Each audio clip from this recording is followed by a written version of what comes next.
Surat Yunus, so what are they going to talk about, just before I begin? They're going to talk about core concepts. They're going to bring forward core concepts. I mean, after the first third of the Quran, these surahs that we talked about, explained to you the system, what's going to happen, gave you a good map of what you're going to do and how things are going to move.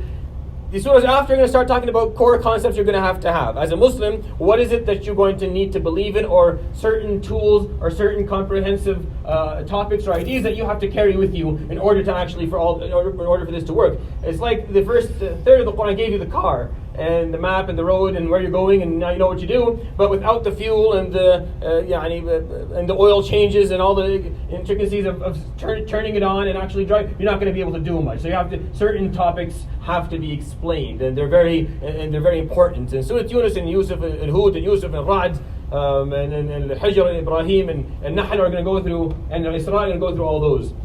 So we start with the first one today. We start with Surat Yunus alayhi salam.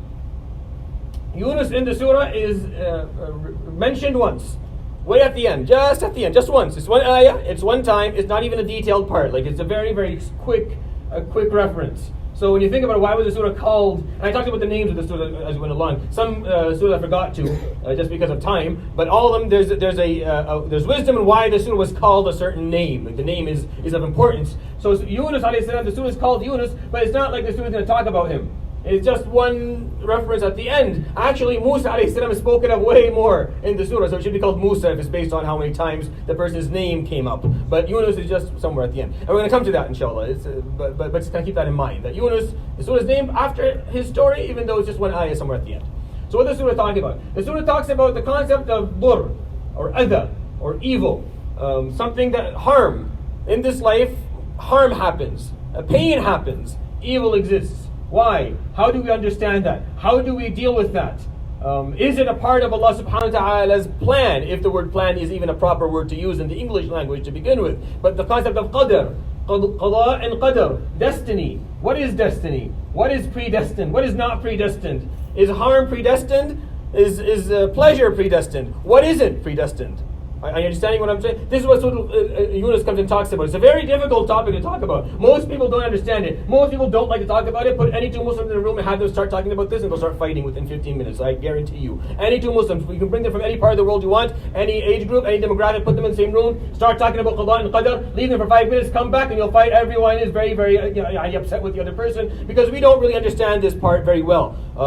It's mostly our fault. Surat Yunus comes and talks about that. Talks about adha, dar. Talks about the concept there's going to be harm, there's going to be pain, which is basically what we care about when we talk about qada and qadr.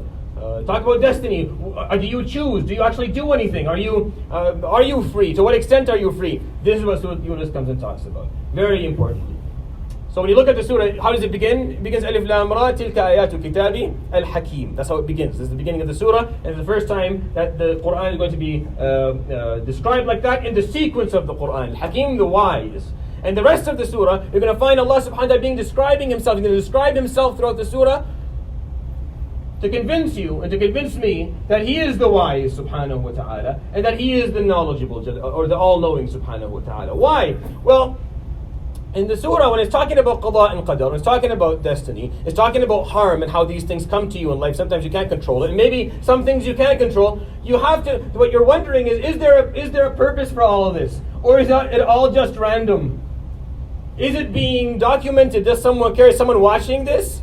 Or is it just happening randomly, spontaneously, and no one cares, and it's just going to keep on going, and nothing makes sense, and nothing is important? If you take Surat Yunus, what's the word that is repeated the most in the surah, and the whole Quran, is the word al-haqq. The word al-haqq is 23 times in the surah. There is no surah that comes even remotely close. So we think, some people think that the surah is talking about righteousness. No, it's not. It's talking about haqq, but not in comparison, or not in opposition to batil. Not in opposition to what is wrong, or to batil. No. We're going to have a surah like that coming up very soon. It's in opposition to the concept of dalal. فَذَلِكُمُ اللَّهُ رَبُّكُمُ الْحَقَّ فَمَاذَا بَعْدَ الْحَقِّ إِلَّا الضَّلَالِ. This is your Lord, the truth. He is the truth.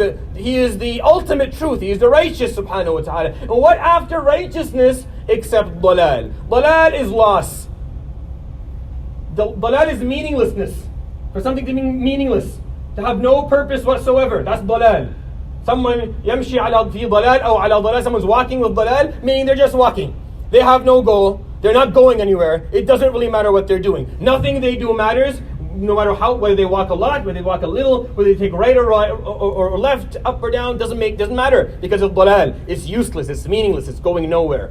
So the surah does talk about haqq, but not in opposition to batil, not in opposition to falsehood or to that which is wrong. It's in opposition to dalal, to meaninglessness, to uselessness, to nothingness. Isn't that what we fear the most? That everything we've done is in vain? That the lives we've lived are going to add up to nothing? That all the suffering and all the difficulty and all the pain and all the perseverance and all the sacrifice is going to add up to literally nothing at all? Isn't that a scary thought? It's a terrifying thought. That nothing you've done, that all the days that you fasted, that you have withheld from yourself food, you went to work, and it's hard to work when you're hungry and thirsty, and at the end that's going to mean nothing. It's going to mean nothing at the end. وَالْعِيَاذُ بِاللَّهِ. Hasha lillah. Of course not. But that's what the surah is going to talk about. So it begins by telling you who Allah subhanahu wa ta'ala is. إِنَّ رَبَّكُمُ اللَّهِ الَّذِي خَلَقَ السَّمَاوَاتِ وَالْأَرْضَ فِي سِتَّةِ أَيَّامٍ ثُمَّ اسْتَوَى عَلَى الْعَرْشِ يُدَبِّرُ الْأَمْرِ. He takes care of all, of everything. Al-amr is just a very generic word. He takes care of everything subhanahu wa ta'ala. مَا مِن شَفِيعٍ إِلَّا مِن بَعْدِ إِذْنِهِ. No one intervenes except with his permission subhanahu wa ta'ala. هُوَ الَّذِي جَعَلَ الشَّمْسَ ضِيَاءً وَالْقَمَرَ نُورًا وَقَدَّرَهُ مَنَازِلَ لِتَعْلَمُوا عَدَدَ السِّنِينَ وَالْحِسَابَ مَا خَلَقَ اللَّهُ ذَلِكَ إِلَّا بِالْحَقِّ. He created the sun for you, and He created the moon for you. He made it all there for you so that you can tell what time of year it is, what time of day it is, and you can do math. He only created this subhanahu wa ta'ala with haqq, with purpose. Haqq here meaning with purpose, with a goal. This is going somewhere. The story has an end, there's a plot, and there's going to be a finale. It's not just a joke. It's not just a bunch of random things that are happening and then it's going to end meaninglessly. No. There is a very clear goal for all of it. This is what He's saying subhanahu wa ta'ala. قُلْ مَنْ يَرْزُقُكُمْ مِنَ السَّمَاءِ وَالْأَرْضِ. Who is the one who provides for you, whether you're in those in the sky or on the earth? وَمَنْ يَمْلِكُ السَّمْعَ وَالْأَبْصَارِ. He who owns your hearing and your eyesight. وَمَنْ يُخْرِجُ الْحَيَّ مِنَ الْمَيِّتِ وَيُخْرِجُ الْمَيِّتَ مِنَ الْحَيِّ. It will bring life from death and death from life. وَمَنْ يُدَبِّرُ الْأَمْرَ. And He who takes care of all. فَسَيَقُولُونَ اللَّهِ. They'll say Allah. فَقُلْ أَفَلَا تَتَّقُونَ. Then will you have not some piety? فذلكم الله ربكم الحق فماذا بعد الحق إلا الضلال وما تكون في شأن. Another ayah. وما تكون في شأن وما تتلو منه من قرآن ولا تعملون من عمل. Whatever you're doing, whatever affair you are interested in or you are engaged in, whether you're reading the Quran or you're performing any random action, إلا كنا عليكم شهودا إذ تفيضون فيه. We were witnessing it as you were doing it. وما يعزب عن ربك من مثقال ذرة في الأرض ولا في السماء ولا أصغر من ذلك ولا أكبر إلا في كتاب مبين. Nothing is unknown to Him. Nothing in the earth or in the sky, no matter how small it is, no matter how big it is. It's all documented. He's watching it all. So someone like that is worthy of your trust, is worthy of you knowing that He is the wise. تِلْكَ آيَاتُ الْكِتَابِ الْحَكِيمِ. He is the wise. So nothing that you are seeing is meaningless. What He is doing is based on al-haqq, is based on that which is right, in opposition to meaninglessness. Point after that the surah makes, that He is the only one, subhanahu wa ta'ala, who is capable of inflicting harm and pleasure. It's only Him. قُلْ لَا أَمْلِكُ لِنَفْسِي ضَرًّا وَلَا نَفْعًا إِلَّا مَا شَاءَ اللَّهِ. I own for myself nothing. I don't own for myself harm or pleasure or ease except in the will of Allah subhanahu wa ta'ala. It's all in His hands. Another point that the surah is going to make for us is that both ease and harm are a part of His destiny subhanahu wa ta'ala. وَلَوْ يُعَجِّلُ اللَّهُ لِلنَّاسِ الشَّرِّ اسْتِعْجَالَهُم بِالْخَيْرِ لَقُضِيَ إِلَيْهِمْ أَجَلُهُم. You see, human beings want good things, they don't want anything bad. If Allah subhanahu wa ta'ala gave you the bad as quickly as you ask for the good, no one would be left. If He gave you the bad, gave you the difficulties, gave you the harm, as quickly as you're asking for all the ease, then you would end up the human race would end quite quickly. But He doesn't. He doesn't subhanahu wa ta'ala do that. وَإِذَا مَسَّ الْإِنسَانَ الضُّرُّ دَعَانَا لِجَنْبِهِ أو قاعدا أو قائما. When harm comes to you, you make dua. Whether you're lying down, whether you're standing up, whether you're sitting down, you'll do it in every form because you're in harm right now. فَلَمَّا كَشَفْنَا عَنْهُ ضُرَّهُ. And then we take that harm away. We take that difficulty and hardship away. مَرَّ. He walks along. كَأَن لَمْ يَدْعُنَا إِلَى ضُرٍّ مَسَّ. As if he never asked us for ease. As if we never offered him ease. He walks by us as if he doesn't know who we are. He's speaking of himself subhanahu wa ta'ala. You're in difficulty and you ask for... Why is it that harm is qadr? And then when he answers your dua and he gives you ease, it's not qadr. Why is that destiny? But then when you get something easy, when you find ease, it's not destiny. Is it because you were participating? Is it because when the ease came, it actually came through some effort that you made? That's why you don't think it's qadr anymore? Because you had to actually go to the doctor and get medication, or you actually had to go and ask someone to give you a job and start working. Now that you have money, because a few months ago you had no money. You asked Allah subhanahu wa ta'ala for rizq. And then you went and you found a job and you worked. So now you have money. What? You're going to act like he didn't answer? You're going to act like what just happened wasn't him answering your dua? That's what you're going to do? كَذَلِكَ زُيِّنَ لِلْمُسْرِفِينَ مَا كَانُوا يَعْمَلُونَ. This is how those who don't understand, this is how they're fooled by what they do and by what happens to them. It's a very scary part of the Quran. Very scary part. The surah talks about how we deal with as communities, how we deal with dar. وَإِذَا أَذَقْنَا النَّاسَ رَحْمَةً مِنْ بَعْدِ ضَرَّاءَ مَسَّتْهُمْ إِذَا لَهُمْ مَكْرٌ فِي آيَاتِنَا. After they were in difficulty, we offered them a rahmah, we offered them ease. إِذَا لَهُمْ مَكْرٌ فِي آيَاتِنَا. They sit down and they start arguing with us. They start arguing whether Allah subhanahu wa ta'ala is there or not, whether His signs are truthful or not. قُلِ اللَّهُ أَسْرَعُ مَكْرًا. Indeed, Allah subhanahu wa ta'ala is quicker than you. You're going to question Him, He will question you quicker. إِنَّ رُسُلَنَا يَكْتُبُونَ مَا تَمْكُرُونَ. Everything you said after the ease came through you is being written down. It will be recited back to you on the day of judgment. You remember how you were? Remember what you gave you? Remember what you said after that? Remember how you behaved? The ayah after that even scarier. هُوَ الَّذِي يُسَيِّرُكُمْ فِي الْبَرِّ وَالْبَحْرِ. He will allow you to travel on the earth and in the sea. حَتَّى إِذَا كُنْتُمْ فِي الْفُلْكِ. And then one day you're in a boat somewhere, on a ship. وَجَرَيْنَ بِهِمْ بِرِيحٍ طَيِّبَةٍ. And it was a beautiful day, nice breeze, everything was going well. Sitting on the deck, having a good time. وَفَرِحُوا بِهَا. You're very happy. جَاءَتْهَا رِيحٌ عَاصِفٌ. And then suddenly things change. And the sea gets angry. And the sky changes. And the wind changes. وَجَاءَهُمُ الْمَوْجُ مِنْ كُلِّ مَكَانٍ. And then waves start throwing this ship all around. And you're being thrown up and down. وَظَنُّوا أَنَّهُمْ أُحِيطَ بِهِمْ. And they came to a conclusion that we're going to die. We're not going to make it. دَعَوُوا اللَّهَ مُخْلِصِينَ لَهُ الدِّينَ. Suddenly they'll say, Ya Rabb, Ya Allah, please, we beg you, with full sincerity, with full closeness to Allah subhanahu wa ta'ala. No more, none of that. None of the questioning, none of the philosophical questions anymore. None of that. مُخْلِصِينَ لَهُ الدِّينَ لَإِنْ أَنْجَيْتَنَا مِنْ هَذِهِ لَنَكُونَنَّ مِنَ الشَّاكِرِينَ. You offer us, save us today, and we will be thankful. فَلَمَّا أَنْجَاهُمْ. Once He did, إِذَا هُمْ يَبْغُونَ فِي الْأَرْضِ بِغَيْرِ الْحَقِّ. They walk around going back to the same thing they were doing before. They go back to the lies, they go back to the arguments, they go back.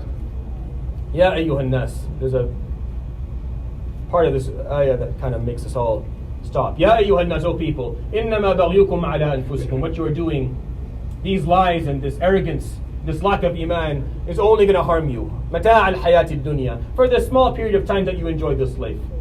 And then you will come back to Allah subhanahu wa ta'ala, you'll find different. The ayah after it breaks everything down clearly. إِنَّمَا مَثَلُ الْحَيَاةِ الدُّنْيَا كَمَاءٍ أَنزَلْنَاهُ مِنَ السَّمَاءِ فَاخْتَلَطَ بِهِ نَبَاتُ الْأَرْضِ مِمَّا يَأْكُلُ النَّاسُ وَالْأَنْعَامُ. The example of this life is water coming from the sky, hits the earth, something green comes up, and then everyone eats, whether human beings or animals.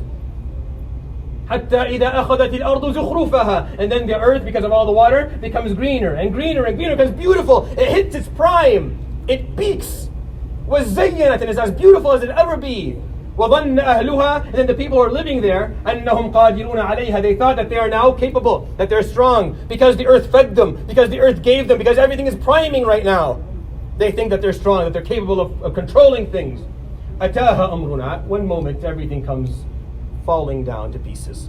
فَجَعَلْنَاهَا حَصِيدًا كَأَن لَمْ تَغْنَ بِالْأَمْسِ. It was destroyed in a few seconds, and nothing was left. As if yesterday it was not at its prime. That's what the ayah is saying. كَذَلِكَ نُفَصِّلُ الْآيَاتِ لِقَوْمٍ يَتَفَكَّرُونَ. Indeed, we're giving you signs for those who contemplate and reflect. This is life.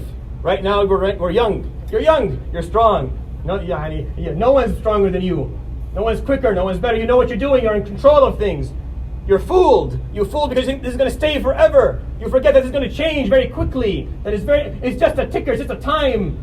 You're just looking at the clock. 21 years old, you look at the clock, it'll be 33. You look at the clock again, it's 40. And then it's 50, it's 55, it's 67, it's 80. It's over.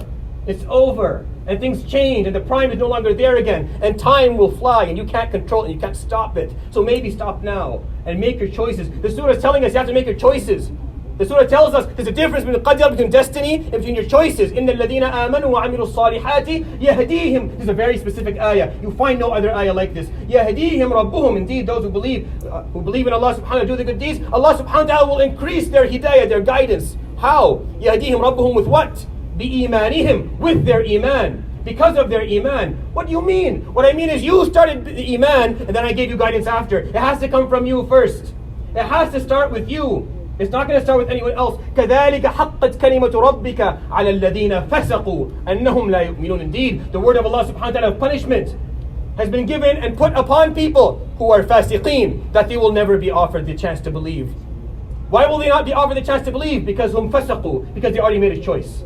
They had already made a choice. قُلْ انظُرُوا مَاذَا فِي السَّمَاوَاتِ وَالْأَرْضِ. These are all ayats in the surah. Say, look at what Allah subhanahu wa ta'ala created in the earth and the sky. وَمَا تُغْنِي الْآيَاتُ وَالنُّذُرُ عَنْ قَوْمٍ لَا يُؤْمِنُونَ. And what will signs help someone who has made a choice that he's not going to believe to begin with? The choice has already been made. Not going to believe. Allah subhanahu wa ta'ala does not offer you hidayah or take it away based on his own preference. I want this person to be mu'min and this one not. No, you're going to make choices. It's going to be your choices, and based on your choices, he will increase something for you, or decrease it, he will give you or take away, subhanahu wa ta'ala. I'll quickly tell you why this surah is called Yunus, because I'm running out of time.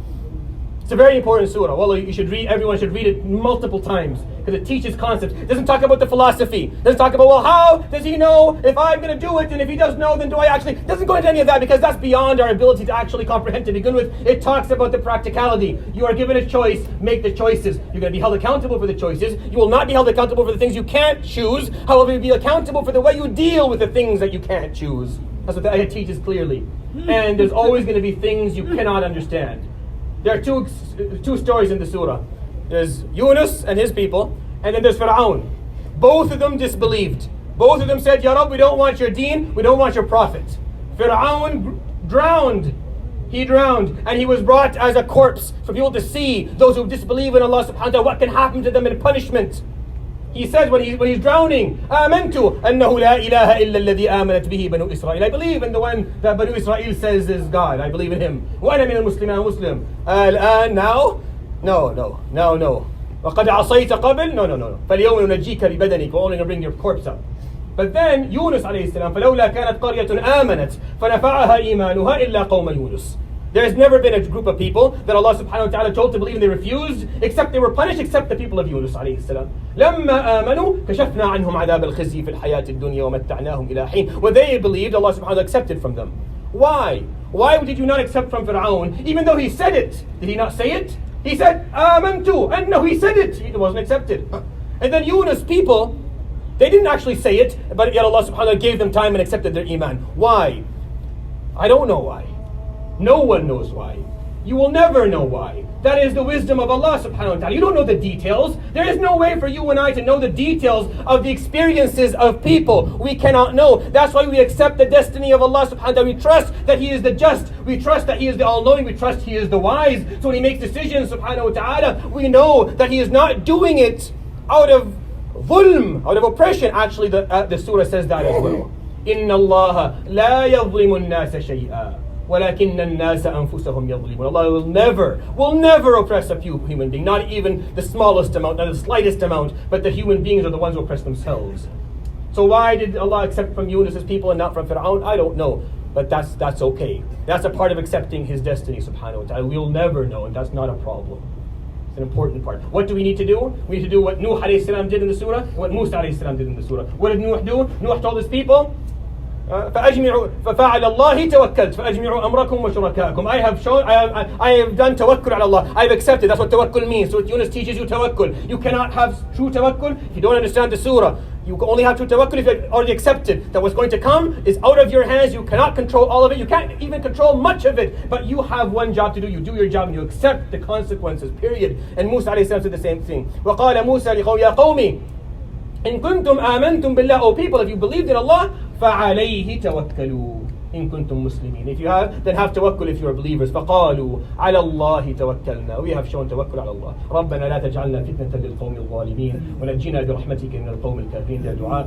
Go to the end of the story, you'll find 2 verses. I want you to read them, they're beautiful. ولو شاء ربك لآمن من في الأرض كلهم جميعا. If Allah wanted, He would force everyone to believe. If you wanted, He forced everyone to believe. أفأنت تكره الناس حتى يكونوا مؤمنين. Oh Muhammad, you're going to force people to believe? If Allah didn't do it, you're going to do it? No. They'll make their choices. ومنهم من يؤمن به ومنهم من لا يؤمن به. They'll make their choices. وإن يمسسك الله بضر فلا كاشف له إلا هو وإن يردك بخير فلا راد لفضله. The difficulty that comes to you, He's the only one who can remove it, and the good that comes to you, He's the only one who can keep it. And that's what Surat Yunus teaches. It teaches us how we're supposed to understand pain and harm and destiny, how we're supposed to deal with it. It's a very, very crucial concept of being a Muslim. I hope that was helpful. سبحانك اللهم وبحمدك أشهد أن لا إله إلا أنت أستغفرك وأتوب إليك وصلى الله على سيدنا محمد وعلى آله وصحبه أجمعين. Tomorrow I'm not here, inshallah. We'll continue Surah Hud on Tuesday, inshallah.